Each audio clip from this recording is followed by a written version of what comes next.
Service റദ്ദാക്കിയതിനെ തുടർന്ന് യാത്ര മുടങ്ങിയവർക്ക് നഷ്ടപരിഹാരത്തിന് പുറമെ വലിയ ആനുകൂല്യങ്ങളും നൽകാൻ ഇൻഡിഗോ.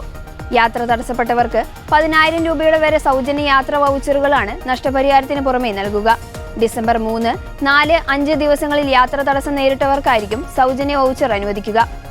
സാധാരണയായി വിമാനം പുറപ്പെടുന്നതിന് 24 മണിക്കൂറിനുള്ളിൽ സർവീസ് റദ്ദാക്കിയാൽ സർക്കാർ മാനദണ്ഡപ്രകാരം നഷ്ടപരിഹാരം നൽകേണ്ടതുണ്ട്.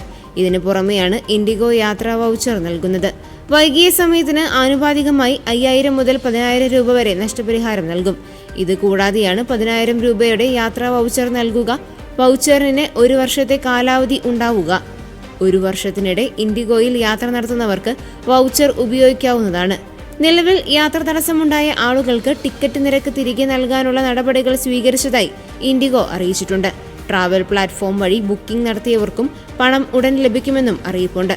മുന്നറിയിപ്പില്ലാതെ വിമാനങ്ങൾ റദ്ദാക്കിയ സംഭവത്തിൽ ഇൻഡിഗോ സിഇഒ DGCക്ക് മുന്നിൽ ഹാജരാകുമെന്നാണ് പുറത്തുവരുന്ന വിവരം. വ്യോമയാന പ്രതിസന്ധിയെ തുടർന്ന് DGCയെ ഇൻഡിഗോയ്ക്ക് മേൽ പിടിമുറുക്കുകയായിരുന്നു. ഇൻഡിഗോയുടെ ഗുരുഗ്രാമത്തിലെ കോർപ്പറേറ്റ് ഓഫീസിൽ DGCയെ 4 ഉന്നത ഉദ്യോഗസ്ഥരെ നിയോഗിച്ചിട്ടുണ്ട്. ഇതിൽ 2 പേർ ഇൻഡിഗോ ഓഫീസിൽ നിന്നായിരിക്കും പ്രവർത്തിക്കുക. കൂടാതെ 8 അംഗ സംഘത്തിന്റെ ഭാഗമല്ലാത്ത ഒരു സീനിയർ സ്റ്റാറ്റിസ്റ്റിക്കൽ ഓഫീസറെയും ഡെപ്യൂട്ടി ഡയറക്ടറെയും ഇൻഡിഗോ ഓഫീസിൽ നിയോഗിച്ചിട്ടുണ്ട്.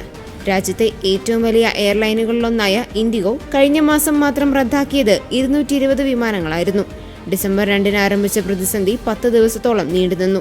ഇൻഡിഗോയിൽ നിന്ന് ദുരനുഭവം നേരിടേണ്ടി വന്ന യാത്രക്കാരോട് കമ്പനി സിഇഒ ക്ഷമ ചോദിച്ചിരുന്നു. ഇപ്പോഴുണ്ടായ പ്രതിസന്ധിയിൽ ബോർഡിന് പങ്കില്ലെന്നും വീഴ്ചയിൽ നിന്ന് പാഠം പഠിച്ച് തിരികെ വരുമെന്നും അദ്ദേഹം വ്യക്തമാക്കിയിരുന്നു.